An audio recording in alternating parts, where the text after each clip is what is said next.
अपने नेता को बनाएंगे। ये नेता आपके दरमियान से उठेगा, कोई आसमान से आने वाला नहीं है।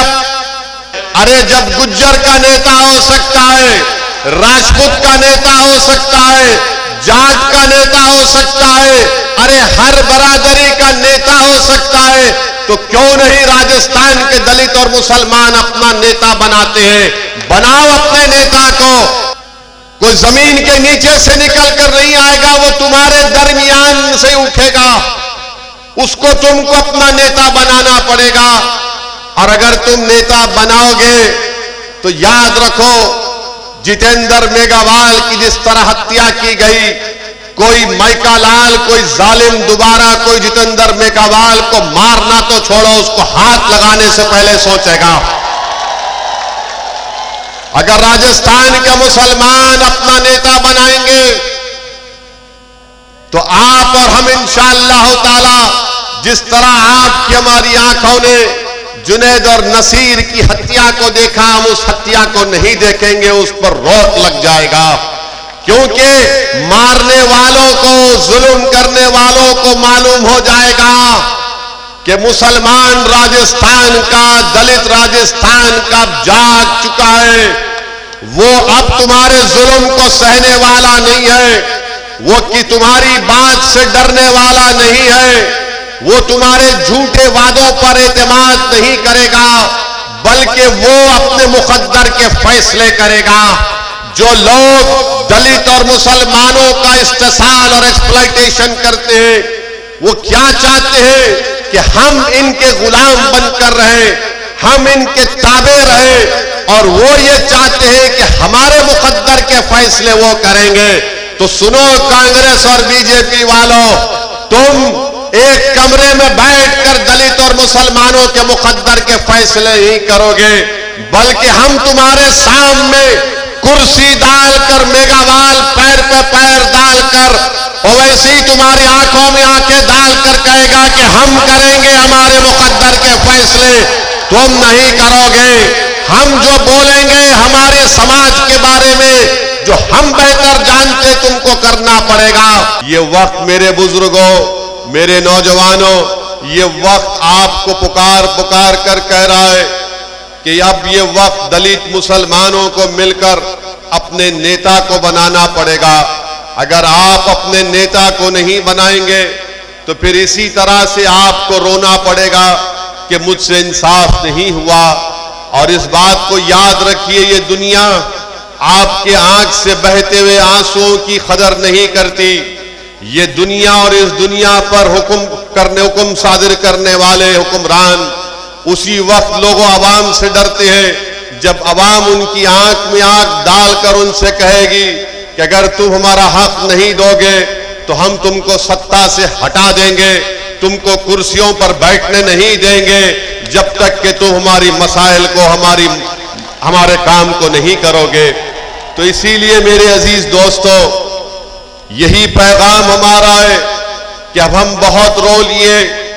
50-60 साल आपने कांग्रेस को कभी वोट दिया तो कभी भाजपा को दिया, आपने बीजेपी को दिया, फिर आपकी आंख में आंसू जारी रहते हैं, आपको तकलीफ होती रहती है। बताइए मेरे अजीज दोस्तों, आप सिर्फ चुनाव में वोट डालेंगे और फिर 5 साल तक हम रोते रहेंगे क्या?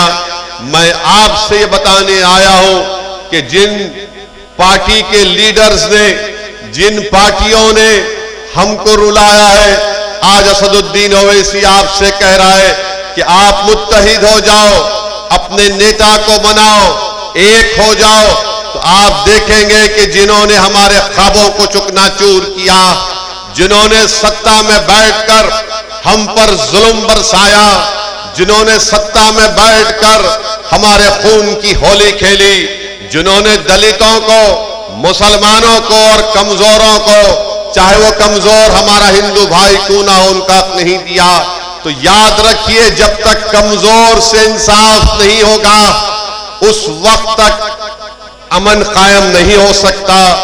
जब तक कमजोरों को उनका हक नहीं मिलेगा उस वक्त तक कोई सत्ता में खामोशी से नहीं बैठ सकेगा। आज वक्त है मेरे अजीज दोस्तों और बुजुर्गों कि हमको एक होकर मजलिस को मजबूत करिए। हमारे भाई उदाराम मेघवाल ने अपने भाषण में जितेंद्र मेघवाल का जिक्र किया कि सिर्फ मूछ रखने पर और किसी एक मटके से पानी पीने पर उसकी हत्या कर दी गई। अरे ये आजादी का अमृत उत्सव हम मना रहे हैं। भारत को आजाद होकर 75 साल हो चुके हैं और जिस भारत को संविधान जिसने बनाया अपने खून पसीना देकर, जिसमें रातों में जाग जाग कर जिसने संविधान का एक एक लफ्ज लिखकर उसको संविधान बनाया, आज उसी संविधान बनाने वाले बाबा साहेब अम्बेडकर के उन्हीं के मानने वालों को आप पानी के मटके को हाथ लगाने पर उनकी जान ले ली जाती है राजस्थान में। बताओ ये कौन सा आजादी का अमृत उत्सव हम मना रहे हैं? अरे बाबा साहेब अम्बेडकर का नाम लेते हुए थकते नहीं कांग्रेस और बीजेपी वाले, मगर ये जितेंद्र मेघवाल को जब मार मार कर उसकी जान ले ली गई तो कहां गई तुम्हारी जबानें, कहां गई तुम्हारे मोहब्बत के अल्फाज संविधान बनाने वाले के लिए?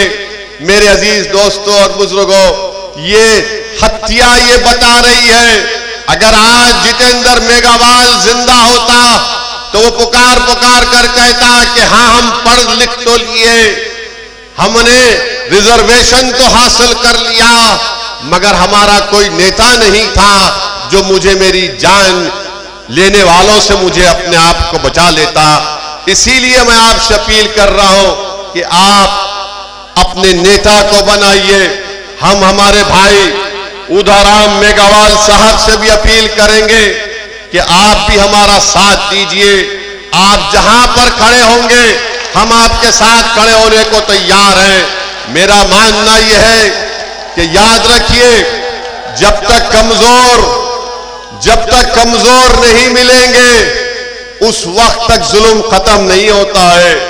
जब तक कमजोर एक जगह पर हाथ में हाथ और दिल को नहीं मिलाएंगे उस वक्त तक जालिम अपना जुल्म खत्म नहीं करता। जब कमजोर मिल जाएंगे तो जालिम का महल चुकनाचूर होकर रह जाएगा। जब कमजोर मिल जाएंगे तो जालिम इख्तिदार पर नहीं रहेगा बल्कि कमजोर सत्ता में आएंगे। ये वक्त का तकाजा ये है कि हम मिलकर अपनी कोशिशों को जारी और सारी रखें। मैंने कल रात में भी कहा था और आज भी कह रहा हूं कि दलितों को, मुसलमानों को, हमारे गुज्जर भाइयों से सबक हासिल करना पड़ेगा, जाटों से सबक हासिल करना पड़ेगा, राजपूतों से सबक हासिल करना पड़ेगा।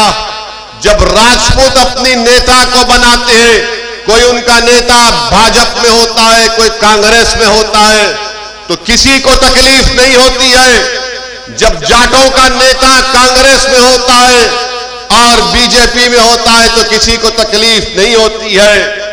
जब इन समाजों का बड़ा बड़ा नेता हर पार्टी में मौजूद है, मगर जब दलित खड़े होकर कहता है कि मैं मेघवाल को अपना नेता बनाऊंगा, जब मुसलमान खड़े होकर कहता है कि हाँ ओवैसी जो बात कह रहा है कि राजस्थान में मुसलमानों का नेता होना चाहिए, तो सबके पेट में दर्द शुरू हो जाता है।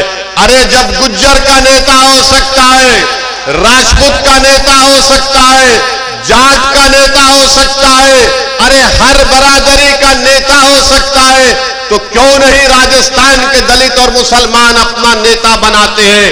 बनाओ अपने नेता को। क्या आप अपने नेता को बनाएंगे? क्या आप अपने नेता को बनाएंगे? ये नेता आपके दरमियान से उठेगा, कोई आसमान से आने वाला नहीं है। कोई जमीन के नीचे से निकल कर नहीं आएगा, वो तुम्हारे दरमियान से उठेगा। उसको तुमको अपना नेता बनाना पड़ेगा। और अगर तुम नेता बनाओगे तो याद रखो, जितेंद्र मेघवाल की जिस तरह हत्या की गई, कोई माइका लाल, कोई जालिम दोबारा कोई जितेंद्र मेघवाल को मारना तो छोड़ो, उसको हाथ लगाने से पहले सोचेगा। अगर राजस्थान के मुसलमान अपना नेता बनाएंगे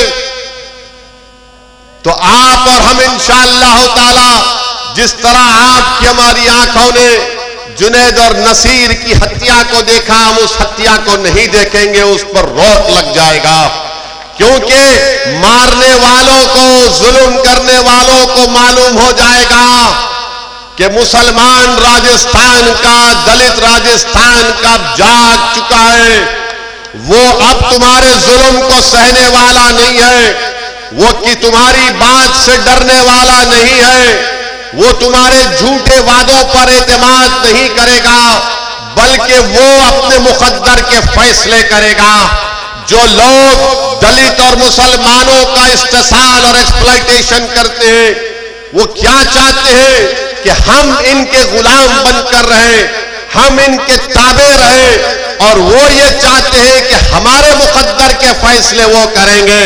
तो सुनो कांग्रेस और बीजेपी वालों, तुम एक कमरे में बैठकर दलित और मुसलमानों के मुकद्दर के फैसले नहीं करोगे, बल्कि हम तुम्हारे सामने कुर्सी डालकर, मेगावाल पैर पे पैर डालकर, और वैसे ही तुम्हारी आंखों में आंखें डालकर कहेगा कि हम करेंगे हमारे मुकद्दर के फैसले, तुम नहीं करोगे।